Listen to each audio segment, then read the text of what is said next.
8 with a drummer. Ladies and gentlemen, you are watching Concert Junkies, Rob and John. Oh, yeah. And we're live. Yay! Welcome back. Howdy. Welcome back 5 years later. Yeah. So cool. Little full circle moment here. Yep. So if everybody's new here, I'm Rob. If you don't know that by now, I don't know where the hell you've been. Would you lovely ladies like to introduce yourselves? Yeah, I'll hop in. I am Allie Violet Vixen Commissaro. I am from a pretty little podcast and now kind of like part of this show because I've been on here for a few episodes now, Yeah. so I feel like I can link this one too. Heck yeah. I'm Coburn. I am a rock and metal artist, and I play guitar. And yeah, that's the vibe. Independent. So how is that? How is that as an artist being independent right now in this current world? I think, being independent has its own pros and cons, like anything, but you definitely learn a lot, and you're very hands-on with everything. Like, I don't have a manager or a booking agent currently, or a tech person, or a social media person. It's all me that does it. Yeah. So, like, recently I started working on a lot of the tech for when I do live shows, and that there's like an X32 and all this crazy gear stuff. So I've learned so much. Like, if I wasn't independent, I don't think I would have been as hands-on with creating the show and understanding how everything works and being able to run sound and write and stuff. So I think being independent, that's like the big pro, is literally you're independent in everything that you do. It's not just independent, not signed to a label, but it's independent in all of the actions, all of the above. So I was actually asking that for a reason because I'm kind of very hands-on with like everything that I do. And if you were to write a resume before and after you had to take on everything yourself, like the list is so crazy long because you're like used to it. You wouldn't even think that that's something that you could like add to your being. Like, it's crazy. Yes. It's cool though, because I think it's like a domino effect, right? Like when you do something that you had no idea how to do a few days ago, but now you've got it down, it just gives you more confidence to do that again and learn more things you had no idea how to do in this industry. And that's just like more power to you. That's awesome. So do you feel with learning everything yourself, even that it's frustrating and everything else, because we both do it, or we all do it, wouldn't you just want to throw to somebody else and say, go figure that out? Probably I think sometimes. sometimes, yes. The good thing is I have friends and like a good community of people that I've met through social media that are usually open to answering questions if I have questions, which is great. Like, I think building your community in this industry as an independent artist is so important, and having friends that do all kinds of different things, because one, you can inspire each other and you can have, good hangs and stuff, but also you can help each other when you need that help.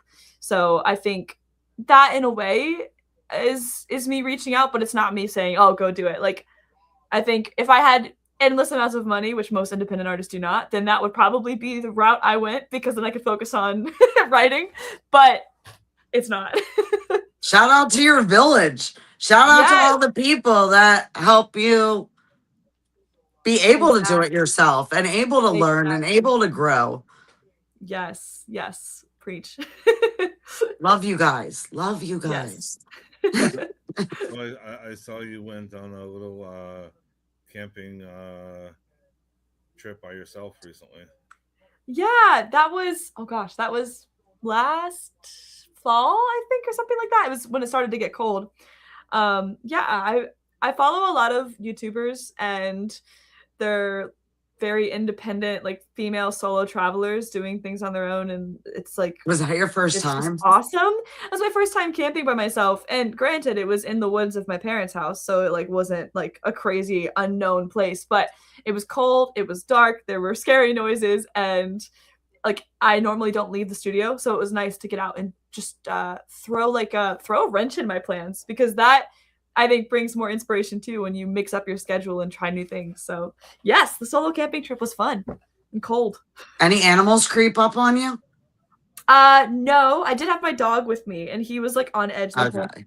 and I did not have enough blankets, so he was just so like cuddly. It was so cute.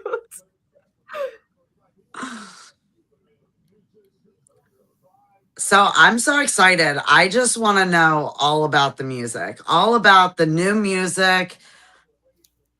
Let's start with what you've put out, because the last couple have been just bangers, and I want to Thank hear you. about them. Yeah. So I want to say 6 songs, but that might be incorrect. 5 or 6 songs out right now. It started with the song Super Ugly. That was the first one that we put out. And that one was less heavy. And then we had a few not heavy songs. And then the last song that I put out, or the one before that, was really, really heavy. So it was like the heaviest one yet. And I co-wrote that with Baby J from Chelsea Grin and Richie from Fire from the Gods. So it's been really fun releasing the music. There's like something for everyone. There's some kind of R&B, vibey, rock kind of vibes, and then there's the super heavy, screamy stuff. So all the things that I just love and adore. And there's 6 more songs. There's 12 songs total. So I'll be releasing 2 more singles and then probably dropping the album. So out of them, which song out of the songs that have released and out of the songs that are being released, what song do you feel best describes you as an artist right now? I would say Super Ugly, the first song that released, because it's got a bit of the heavy, but it also has some of the kind of again, R&B pop inspired verses and things. So I think that one's a very, very well rounded song, and it's really fun to play.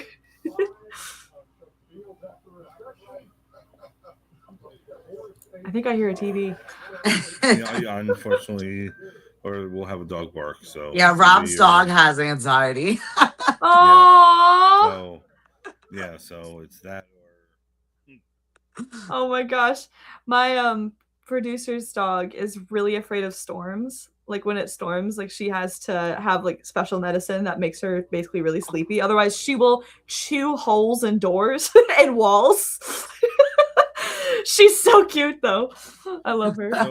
So for your music video for Super Ugly, the guitar you're using, was that a Strandberg, yes, it's like a Swedish guitar. Mm-hmm. Yes, it's the Headless Guitar Company. So they're based in Sweden, and they're the nicest people. I've been working with them, and like I've been an artist for them since, oh gosh, I don't even remember. I think I was fresh out of high school, so I was still pretty young. But yeah, they're awesome. Are they easy to tune since they're headless? Mm-hmm. Yeah, I have one right here. This is not my 8-string. This is one of my 6 strings, but the 8-string is what I use on the music now. But so tuning pegs normally up here, so pretty. And instead they're like right down here. So they're super easy to tune. You can use your fingers, or there's an Allen wrench, but I just use my fingers. Oh, so it's at the bottom. Okay. Yes. Yeah, it's awesome. It makes them super light. Back to the music video. So all the viewers love to hear, we need to know Easter eggs. We need to know those little hidden things that people can go in and kind of look for in the video. Oh gosh. Well, with that one, I don't know if there were really many Easter eggs, because I was doing almost like a playthrough style video where I was playing my guitar to the music. I was the director, the person that shot it, the camera person, and the editor. But it wasn't like a super thought out storyline for a music video. I'm still working on those for future songs.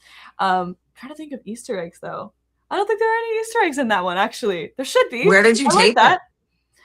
Literally in my other studios. I have 2 studios. I have Studio A, which is the super dark studio with no windows, and the Studio B that has windows and is where we do rehearsals and things. Since you taped it yourself, what kind of went into that? Because that was your first music video, obviously. So what kind of went into that, and what did you kind of learn from that video that you apply in the future? Yeah, so for this video, because I've been on social media and edited videos for a long time, so I'm very comfortable with editing and with my camera and lighting and things like that. So it kind of just felt like a longer horizontal Instagram video, honestly. Okay. So I definitely, like, looking back on it, there are lots of things I would have changed with lighting and composition and things, but yeah, I think every video that I make is a learning experience in the camera world and in DaVinci, because I use DaVinci to edit my videos. So yeah. It's fun. Yeah, it's a lot of fun. I like the transition of when it was like late daytime, nighttime in that video. Yeah, I was trying to do like that. I guess they call it kind of match cuts, where you keep the camera in the same spot, and then you can like cut between, like, the scenery doesn't change, but you're like the only moving part that changes. It's a lot of fun. Yeah. That was the vision. Are you guys thinking, oh, go ahead. Are you ever thinking about bringing the ukulele back? That's a good question. I had someone ask me that on TikTok yesterday. Maybe. Actually, what's so funny is Cordoba sent me a few. Was it Cordoba? No, sorry, Kala. My bad. Kala sent me a few ukes right before I stopped playing ukuleles. So I kind of want to mess with those, because one of them is a what is that called? Like a baritone ukulele, so it's tuned lower. Yeah, so I really want to try making something with that. I've played it; it's super cool. So I might bring the uke back, because that was super fun, and I still have the uke with a whammy bar on it, so it may have to make an appearance. Do you still have the one that you bought when you were younger? The original? Yeah, the one that yes, I do. I have the one where it got cracked by a speaker or something, like a monitor had fallen on it. So, and it got fixed, but I still have all the ukes from my childhood. From the blues shows. Now with your future music and songs, like, are you going to experiment with other instruments, or is the ukulele like where it ends? I have been writing with this, which is like a dog bowl guitar. So this is literally a dog bowl, and it has three strings. Yeah, it has 3 strings. It sounds rough and raw. Like, it's not like my Strandbergs. Those sound amazing. But what's so great about this sounding raw and like rough is it creates such cool textures when it comes to writing parts. So I've been writing a lot with synthesizers. Yeah, I've been writing a lot with synthesizers. Oh my gosh, rough dogs. That's funny. With synthesizers lately, and like synth parts and kind of sampling things. And that is really fun to create, like almost sampled sounds. So yeah, I've been playing with different instruments, different textures. I also have a like whistle that I got from Peru when I was in Peru like a few years ago, and I've been wanting to sample that and use that in some songs. So definitely, like, using the weird, odd instruments and creating something new is the ultimate vibe. And then I also have slide rings, so I've been putting these on when I play guitar. So I wear one on my left hand, my fretting hand, on my middle finger, and then I wear one on my right hand on my thumb, and I can get different textures and stuff with these too. So there's a pedal that a lot of metal guitar players use called the DT whammy, and it creates that like that kind of like Tom Morello kind of vibe, or what is it? Alpha Wolf kind of vibe. So I can actually get something very similar to that sound by using the slide ring on a high gain like a high gain setting, and it sounds like R2D2 mixed with DT whammy pedal, and it's so cool. So I've been playing with different techniques and things, and it's been really fun. I'm in that, because I know I'm just about to release this album, but I'm also working on new music for the next album at the same time as I promote this one and release this one. So you're very busy these days. Yes, yes, lots of prep and planning, and then I am in Michigan in early June to write with some people, and then I'm in Nashville to write with some people in mid June. Yeah, Is that wild? Is that wild for you to be promoting one album and working on the next album? Like, yes. I would want to tell all my friends exactly what I'm doing, like in that moment, and you've got to push the last one. Exactly. That's the thing. A lot of artists, it's like they talk about this thing where you finish the album and it's like this amazing feeling. It's finally done, but you've heard these songs like 8,000 times. So like for you have to renew that excitement so people know like how it felt when you were making them, because then they're excited about it. For like it can be tricky to go back to that feeling because you've heard it for so long and it's not new to you as the artist, especially when you're working on other new things. You're like, but this is where I'm at right now, but I can't release this, and by the time this comes out I'm going to be in another new place. But it doesn't mean that you love those songs any less or that you're any less excited about them. It's just, yeah, it's definitely like an interesting feeling and position to be in, and I think a lot of artists understand. I would imagine even with content that would be hard because you're in one place when you're writing it, like to take it back when you're in a different place. And for some reason, all of a sudden TikTok like limits our drafts and they start like yelling at us if we have too many drafts. Please. Really? Do you know what the limit is? I'm not familiar. I wasn't familiar with that. I'm not sure. Like I do have a lot of drafts, but you never know when you needed one. I don't know. That's very true. It's good to have like the bank. That's smart. I'm starting to do that now. Just have you and me just asking questions in a draft. So when I don't have a guest, or you know how it is, you don't want to be on stage or on camera. We all have our days of just yuckiness and. Yeah, I look like a homeless person. No offense, but I like to homeless people, but I look like a homeless person if I'm not on air or like doing something where I'm going out. I mean, drafts are key these days. Oh, it's like mismatchedness, like loud, obnoxious, just pajamas all day. No. See, I enjoy seeing people in their like natural states as well. Like I love the polished content and people obviously like balls to the wall, trying hard and creating these beautiful pieces that they're proud of.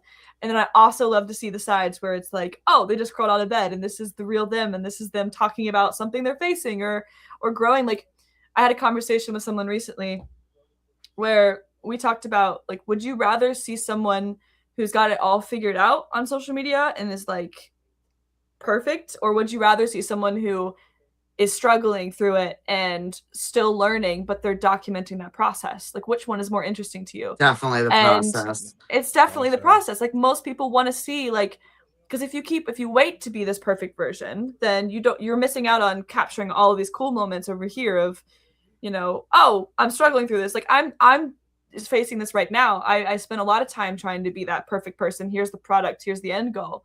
And I'm like, actually, I have so many videos of me creating things, or it's messy, or I'm not wearing makeup, but that's actually really interesting, and that's the real human behind it. Especially in a time where there's AI and everything on your feed is fake, basically.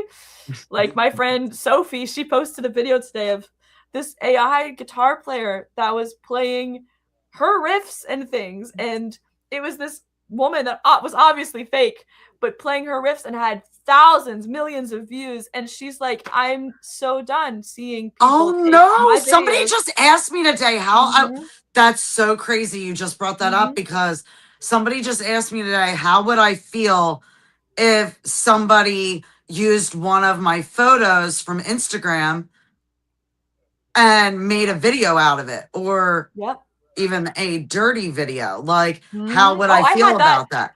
On and Reddit, like, someone did that to me on Reddit. There were fake images of tits that were not mine on my body on Reddit, and people were like, you know, you have nudes on Reddit, and I'm like, in what world? And then it was all AI images. There are people that are abusing that for sure. Anyone with purple hair, all of a sudden I get messages that there's like something inappropriate. I'm like, I don't look like every like purple haired girl on the internet. Like if they have tattoos and purple hair, like all of a sudden it's me. Oh, jeez. Or red hair. I get categorized in the redheads too. I'm like, it's not even red. That's wild. That's wild. I haven't had red hair in a long time. I don't have to worry about that. I'm bald, so I'm good on that one. I don't have to worry about that for nothing. Yeah, you're not going viral for like hot redheads and lingerie. I mean, and if you did, that would be interesting. We would need to talk about it.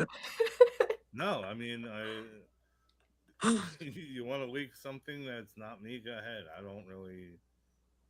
I don't care. I would care as far as my son. Like, I have a 13-year-old. Like, I would care for his sake. But honestly, like, I don't know. Like, anybody who knows me or watches the show or follows any of my social media or any of it, like, knows I wouldn't do anything that To quote would embarrass my kid. To quote Jerry Maguire, show me the money. I mean, if you're gonna, all right, I get a cut of that. Okay, cool. I mean, I don't hide nothing, but yeah, for somebody to AI me as a superhero or having boobs, whatever, I don't care. They better make mine like real weird because my friends are like brutal and they're real good with the internet and like PI like status. So like if you're going to fuck with me, like you better make it weird and like make it worth it. Cause like my friends are coming for you. That's amazing. I'll bring this up. This happened years ago. There was a MySpace page of me being unalived. I never know who it was. What the heck? It was high school days. So, or like after high school, that time frame when MySpace was a thing. Yeah, so they could do that. I don't care if they. I don't really like to think. A unicorn. It doesn't. I don't really like to think about what people are doing inappropriate with my pictures. Like my family, like some of my aunts and like whatever, like they'll tell me like, oh my God, like you posted a bikini shot. Like that's very scandalous. Like, do you know what people are doing with that in their basement? And I'm like, I don't want to know what people are doing with that in their basement. Yeah. Like that's their prerogative. Yeah, that's their I like the picture. It's empowering. Mm-hmm. You want to have exactly. You want to have a shrine? Go ahead. I don't care. Yeah. Exactly that. I mean, on a new topic, are you still bodybuilding and stuff like that? Yeah, I mean, I'm not competing, but I lift 4 times a week, and I'm hitting new PRs, which is exciting. So I'm over. I think I'm on like I can't even remember the number, like 250-pound like deadlifts, so or at least sumo deadlifts. Yeah, it's been super fun. It's been a very good journey. I definitely thought you were gonna ask her how many fans have shrines of her. Like you hopped in there real quick with that, and I definitely. Hold on, let me run the numbers. Just kidding. That would be the answer. There would be an answer to that. I don't know. Well, Dave and Mike, Henry. The lifting is awesome. I'm actually my coach. He's based in the UK. He coaches my other producer George, and his name's AJ, and AJ runs this thing called Fit for the Pit. So it's like a platform for musicians and crew members and people that are on tour or people that are just fans of like the alternative music scene. Nice. And he trains and has, amazing like resources for people like that or that are in that community for like training and working out. And he has literally changed my whole life, like the way that I lift and the way that I eat. Like it's amazing. So shout out Fit for the Pit because it's It's great. Now we have Giuseppe from Devil Wears Prada and Jacob Umansky from Intervals, and so many heavy hitters that are joining that community. So it's been cool to see it grow and be a part of it. Now, do you do that like online? Like, does he do a virtual like training with you? Yeah, so it's through this app. Can't remember what the app is called. Hold on. HubFit. So it's through an app, but that's where he has all of his programs and things on there. But I think his Instagram has all of like the details and whatnot. But yeah, he's great. I mean, I thought having a coach overseas would be not like it wouldn't work, but it's better than any coach I've ever had. And I've had a few coaches, and he is by far the best. And he's coached like Olympic weightlifters, and like he's insane. Super cool. So what is your go-to cheat meal then? I don't really have cheat meals, honestly. Like I just eat what I want because I mostly what I crave is stuff that isn't like super bad. Like my dessert every single day is yogurt, like plain Faye 2% yogurt with a little bit of honey and some like plain oats sprinkled on top. And that, oh my gosh, that is amazing. So I don't really crave like sweets or anything. Oh, the honey just pushed you over. The honey is, that's it. That's you were the one. pure until you added the honey. The honey's what makes it dessert. So yeah, I don't really have cheat meals. I do love a good like unsweetened like matcha boba. Oh my gosh, that's good. You do sound healthy. You sound really healthy. I don't even know what that is. My mom was in diabetes and atherosclerosis studies when I was growing up. Okay. So I learned a lot like through like about diet and about food. And I've had I'm very fortunate that I've had a healthy relationship with food growing up. But yeah, like that's where I learned a lot of kind of the eating habits stuff from was her. I have a half healthy relationship. Like, I'm good for the most part, but like, I'm also from Philly, so like, those cheesesteaks. Oh yes, my band was obsessed with cheesesteaks. When we went to Philly, they were like, we have to find the best spot. What is the best spot for cheesesteaks in Philly? Is this a controversial question? Yeah, it's kind of hard. It depends what kind of cheesesteak you prefer. If you want like a Philly classic cheesesteak, like you could hit up any of the spots down on South Street. I mean, like Gino's is known, Jim's is known. He's gonna start shaking his head. I can feel it because I'm naming all of them. Yeah, I'm just throwing them all out there. What's the other one? Pat's. Like those are like the main like tourist spots. But got it. I mean, the place right down the street from me, which is in Bucks County, like Nico's in New Britain, their cheesesteaks are on point. Okay, I'm making mental note from when we come back there. No, like I'm from Jersey, so we have fat sandwiches. Is that like that's a Jersey staple? I'm not familiar with that. Yeah, what is happening with the fats? I would love to have one of those. They just sound good. Well, I'm in. They had to change names of them because of whatever, but it's a chubby Sandy. No, there is a chubby Sandy actually. There's what do you call it? I'll say it on here because I don't care because that's the original name. It was called a fat bitch, but it's Jersey. It's Jersey. I expect that. So it's literally 2 hamburger patties, French fries, mozzarella sticks on a sandwich. Oh my gosh! Sounds like a heart attack, but like yes. Yeah. You have to watch the episode. Man eats food. Man eats food. There's I feel like they ate that on the Jersey Shore. So did they? I'm a couple minutes from Rutgers, so they used to have it's called the grease trucks.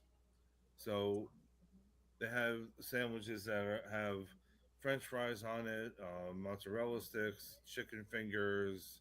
You never get it with you never get it with. Are grease trucks like food trucks? Yeah, that it was. Yeah, it was. But they moved them. Using all this slang Jersey language, Rob. Yeah. But I'm saying there's certain places Them that still Johns. sell them. They still sell like still like if you go to a Stewart's, they still sell 'em. And other places, it's you're not I'd gonna be like able to have one of them. you're not gonna be able to eat five of them, but Yeah, that sounds intense. you eat five of them. You got one named after yourself, and I think a T-shirt or something. Like I could do probably I could have an alley sandwich. yeah if you eat five. Dude, I'm small, but I'm mighty. Yes, alley sandwich. Let's go. Yeah, so like the grease trucks. Like if I have some people there cheering me on and like realizing why I will probably look like I'm pregnant afterwards, like I'm good. I think I could do it. Yeah, there's. I gotta find out where they have it in New Brunswick still, but Rob, let's take this on the road, man. We could film it. I could be there in like 15 minutes. That's There you go. amazing. Yeah, Oh my that's gosh. yeah. Literally, of course, they do have a vegetarian option, but if you're gonna do it, yeah, it's 2 hamburger patties, French fries, and chicken strips, and Sounds like a lot All of the protein. goodies. Yeah. all the goodies. I gotta Oh my find. gosh. Aaron's over there like, I eat healthy. I'm learning new things. I mean, you can make it your own at home with it, but it's not the same. But Interesting. I just saw a recipe for I do follow some of the like the bro lifters on Instagram, and they're always making these like high protein meals, and one of them was making I actually had a Tinder date make me this one time. It was pasta, but like Alfredo pasta, but he used cottage cheese and like I think he added some cream cheese, some more cheese on it, and then he did like a bunch of chicken, and it was protein pasta. But the You had cottage me a cheese, cream cottage cheese. cheese is like cottage cheese is super high in protein. I just can't stand the texture of it. But it's good to use for like protein sauce, I guess, in pasta. So I'm like, maybe I'll try that myself because it was okay. Cream cheese is good in anything. Like that just if you blend everything down, that's the thing is blending it. You have to blend it really well, and then you can add some because the curds and like I could eat it either way, but I'm saying the curds. Oh, I hate that word. yeah, that isn't a good word. That like word I is can deal with the word moist, but like no curd, I don't know about that one. Like that just made me cringe. Just like if you put that together and just say moist curd, that's just fine. We're done. We're done. Emotional, damn it. Emotional. Oh my god. Oh my lord, that was good timing. They just said both the no words.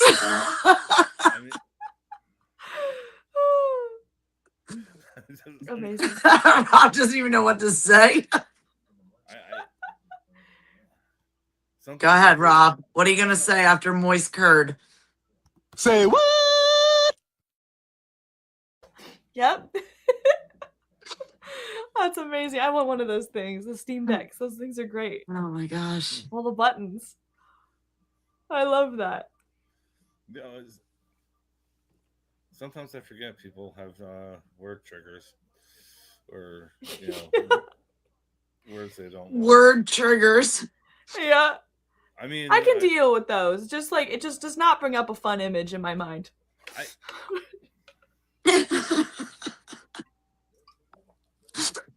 I feel like we both felt that at the same time too. We both did like the cringe at the same time. Like if you go back and slow mo that, it's like you said curd and we both went. Yeah.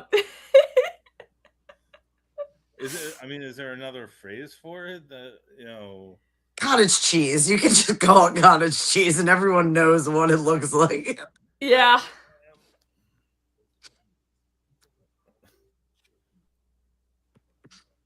You could use the word chunks, but that does not sound any better. That's what I'm saying. Like, That chunky white stuff. Oh, even worse. Dude, my brain's in the gutter. No, I'm just kidding. Well, I'm back. she ate curds and whey. So I mean, whatever her name, Miss Muffet.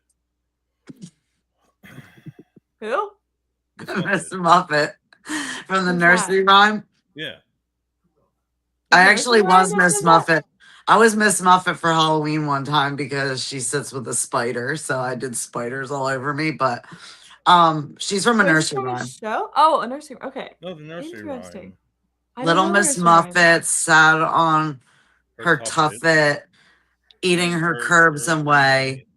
Along came a spider and sat down beside her, and I forget the rest. Same here. That sounds familiar. And scared everybody away or something like that. Yeah, something towards those terms, yeah. I'm wrong. That's Okay. not right.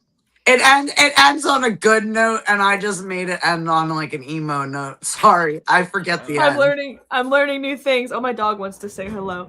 Abel, you want to come say hi? Hi. You guys see him? Oh. This is Abel. Come say hi. He's a Labradoodle. Hi, Oh. Papa. I used to have a Labradoodle. Oh, they're great dogs. I think everyone I meet though goes, they're crazy. I'm like, yeah, he has his moments of high energy. We had a therapy dog. Oh, He was a therapy doodle. Therapy doodle. I love that. Abel has a mohawk. You want to show them your mohawk? Show them your mohawk. You see his little tufts. Oh my gosh, that's so cute. He's so cute. No, one time we took him to the groomer and they ended up using this like pet safe like hair dye, and then his mohawk was blue. It was so cute. That's so awesome. Yeah. I wish I have like a little like long-haired chihuahua, and she's like too bougie to let me see if she do you want to make an appearance? Oh my gosh. Oh my god, my heart just melted. Yeah, I know. I was saying you were too bougie to get your hair colored, but oh my god, the way she looks at you too. She's like, "Hello." Oh my gosh. she loves the podcast. She loves hearing everybody's voice, and like she has to have her own chair. Like she's committed. Have you read there's a book series called Dungeon Crawler Carl? Have you read the book series or have you heard of it? Oh my god, do you guys play D&D? Or like do you play Baldur's Gate? No, I know about all of them. I support it. I'm just not good at it. I'm not. Oh, it's so fun. What was the name of that first thing you said? I'm writing notes. It's called Dungeon Crawler Carl. It's a book series. My dad got me hooked on it. I'm obsessed. But I have played Catan. Oh yes, my brother just got me that game recently. I've heard good things about that, but I have yet to try that one. It's fun, but you will get into arguments. Oh, that's fine. I get into arguments on Baldur's Gate, so I'm used to it. But this book has this like cat that's basically like a little princess, and it's the main character's like right-hand man essentially. And I don't know, it's just this little dynamic with the dog, and it just reminded me like you're the main character and you have the your little sidekick. Sidekick. That's what it is. So cute. Oh my gosh. You're my Robin. Adorable. Yeah, I played I think I played D&D once, but my thing was you had to play land before you had to do. It was just aggravating to me, so we went to something else. I love the nerdiness of it. Like I would love to sit there and be like, "Oh my god!" And now you're going through the time warp, and then you get like zapped by a dragon with their crazy fire. Like I would like that part of it, but I feel like after a while I'd be like, "Okay, like where's this going?" Yeah, you gotta keep it fresh, and there are some really really long ones. Like I've only played D&D once. It was with my brother. He's like really big into it, but I loved it. But Baldur's Gate is essentially kind of D&D, or it's like based off of D&D, I think, and that is my speed. Like I don't normally play video games, but Baldur's Gate, slaps. It is one of the best video games and the only video game that I've ever played. It's awesome. Okay, Oh my gosh, it's so cool. Okay, speaking of that, what song of yours do you think would fit in with that video game? Oh, that's a good question. I would say it's not yet released, but it's called My Darling Nightmare. It's very moody, and then it kind of grows into a very dramatic ending. I think that one, or Super Ugly. Again, Super Ugly would go pretty hard with Baldur's Gate, because it like that song is about monsters. And growing up, I never wanted to be the princess, or I never wanted to wear the super girly clothes. Like I was the girl that was playing with dinosaurs, and I had chickens because I grew up on a farm, and I always dreamt of being like the ugliest, scariest monster I could possibly be. Like when I watched movies and I saw someone turn into a monster, like I'm like, that's what I want to do with my life, right there. That spoke to me. So that song is about becoming the monster that I've always wanted to be. I felt that on another level. Yes, let's go. Like 1 second I'd want to be like the pretty, like kind of princess, but then I'd always turn into the zombie princess. Yes! Like I was the same way. The twist, exactly. Plot twist. Yeah. I love that. So will you have any crazy monsters and like crazy makeup and all that in any of your upcoming videos? Maybe. I'll have to see what I can pull off, because if it's just me, I'll have to see. That's possible though. It's possible. If you could feature with Northline, would you? With Northlane? Yes. Oh, absolutely. They're like one of my favorite bands. I love Northlane. Even with the new So singer? much. Yeah, absolutely. Marcus? Yeah. Oh yeah, I think Marcus is awesome. I saw him live. Like actually the only times I've seen Northlane live has been with Marcus, and I'm there. I didn't know about Northlane before Marcus, so I thought that was just, I thought he was their singer all along. But I saw yeah. them. I saw them May 3rd at Starland Ballroom with Dayseeker. Oh, that's so cool. How was it?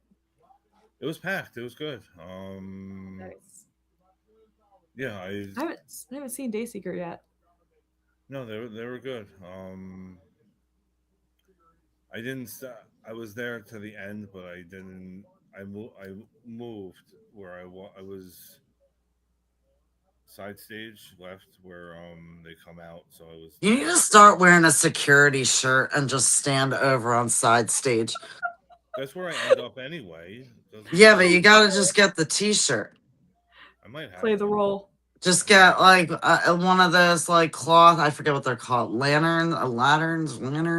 Oh yeah, the lanyards. Lanyards. I always say that wrong, and then I sound like an idiot, and I'm like, No, but anyway, like get a lanyard and put like event staff or something, and just go in. Be like, oh my god, I didn't realize that this wasn't blah blah blah. Yeah. I thought this was Target. I mean that could work. But I was security for a parking lot show. Oh my gosh. No, I'm normally, what do you call it? Because I'm normally at Starland a lot, so I normally at where they come from backstage. I'm normally on that side over there. We could do a whole thing that we could put on TikTok. Like, have you seen those? They like color your beard within a minute. No. Have you seen them? We could give you a black beard in 1 minute, Rob. Put your event clothing on and nobody will know. I like my salt and pepper, though. I understand, but you go incognito and you could wear your event t-shirt and get everything, and you could have met Dayseeker. He was 2 feet away from me. I got a photo. Oh, that's wild. See, I'm not that person. I wouldn't have been able to stand there. Like, I remember I was at this event with T.O. and like I just wanted to say hi to him. Like I just did. The Eagle. Yeah. So I like tapped him on the shoulder and he was really nice. He gave me deuces and like said hi. But I remember everyone like, don't talk to him. don't talk to him. Like, he doesn't talk to anyone. I'm like, but I really want to. I'm like, I'm going to. Like, I'll wait for my moment, but I'm going for it. Yeah, absolutely. I would have been tapping Dayseeker on the side of the. You were close, Rob. You were right there. There was no way of me reaching. His security was right there. He was there all night long. You could have fit right in if you'd been wearing your security shirt. Boom. They'd be like, "Who are you?" I might have to try that next time. That's awesome, though, that you got to see them live. Yeah, North Lane puts on a really, really good show. The first time I saw them live was overseas in the UK, and it was when I was recording with George. And he was like, friends and I were going to go see North Lane tonight. And I was like, who? And that was the first time I discovered them. And I was like, this is awesome. Okay, so you said you had a meeting at 8. So Yes, I do need to make sure I don't miss that. Rob, do you want to go or do you want me to go? Oh, you can go. Okay, I would like to know, what does success look like to you moving forward? I think success in this industry and to me looks like staying true to who I want to be as an artist and not compromising on what I think will get more views or more likes or more listeners, and just staying true to what I want to create. I think that is what success looks like. As long as I can stay on that path, I'm happy. I feel successful. Well, I don't know which way this is pointing, but guys, this is what success looks like. And this way. I'll do you too, Rob. Yeah. Success. You're so sweet. You guys rock.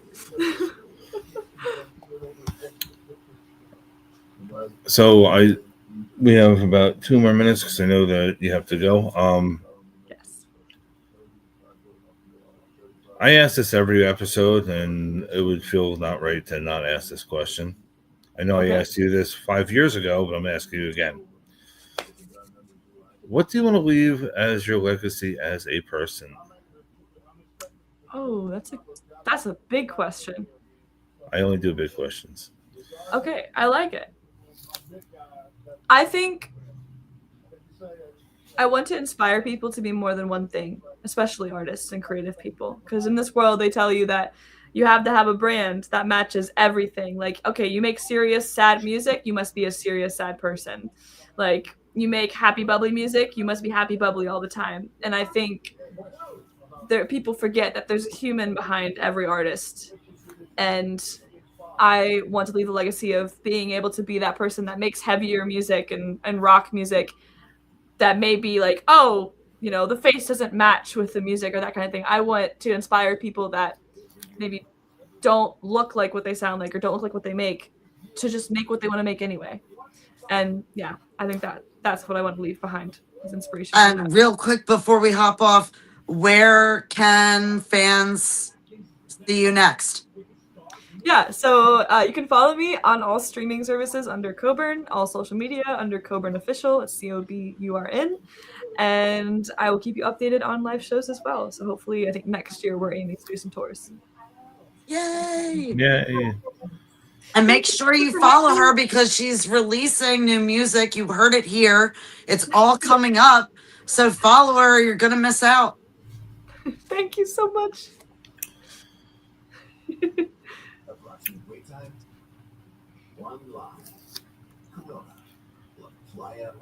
I want to thank you both for coming, and I will see everybody next week, Wednesdays, 7 p.m. Eastern. Bye, everyone. Make sure you subscribe. Bye.